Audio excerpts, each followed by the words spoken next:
In this video, we're going to cover the cutting head, how to change the blade, how it's put together, a couple of specifics about the head itself.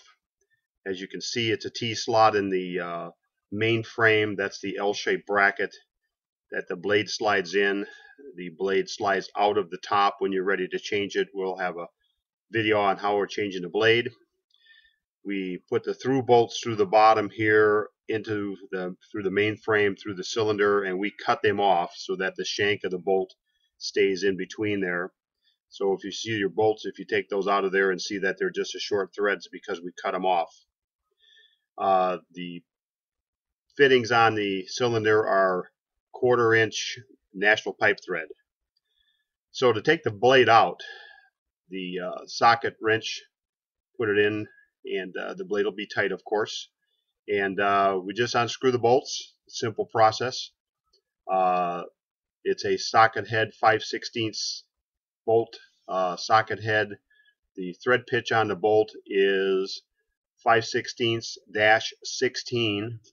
The bolt length is 7/8, and you should be able to buy these bolts at a Home Depot, a Lowe's, Fastenal, any place that sells hardware, Ace Hardware. They're nothing special. If you can't get a 7/8 bolt and you end up with a 1-inch bolt, simply go ahead and put it in there and either cut the other side off or cut the bolt off before you put it in. You don't want it protruding out the other side, because it will hang up on the pipe as it's going through and smash it or mash it over on you, and then you'll have a hard time getting it back out. But you remove the bolts, take a hammer, tap on it. This is a brand new cylinder, so that is a whole lot tighter than it will be when you get the cylinder or you're changing a used one.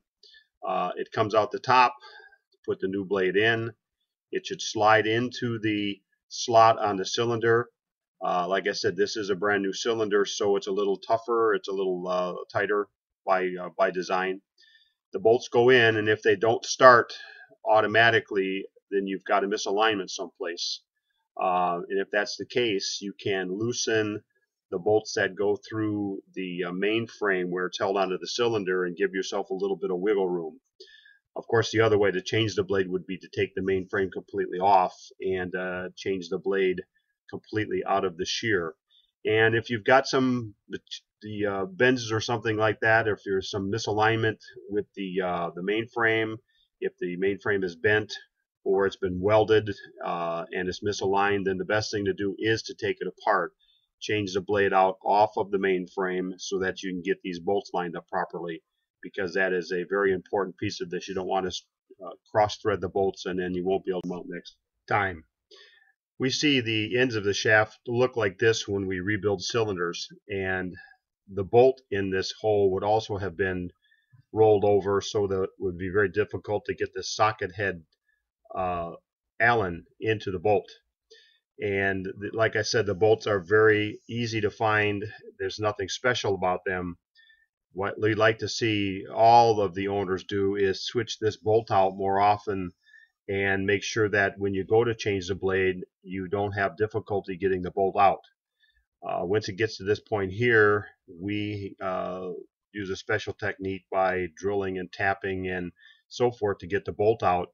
But by this time, this cylinder is probably worn to the point it needs to be replaced anyway. The second picture here shows the actual rounding off of the top of the cylinder shaft. We see this all the time. This cylinder, of course, has been used to the point where it's replaced. But this is just normal wear and tear on the end of the shaft from it contacting exhaust. As the knife blade goes through the exhaust, this contacts the exhaust and slowly wears off the edges. Again, as that hole gets rounder and it starts losing some of the metal there, the best thing to do is to continually change out that bolt and put a new bolt in, and that way when the blade does break or the blade gets to be unuseful, you can get the bolt out and not have to drill and tap. Backside does the same thing. As you can see, this hole is smaller than the other hole, top hole smaller than the bottom hole, and it's for the same reason. The metal has started to surround that hole. When you change out the bolt, it would be advantageous to take a 5/16 tap and run it through the bolt hole and clean out all of the threads where they're mashed like this. Again, it will help keep the thing to where you can get the bolt out in the future to change the blade out.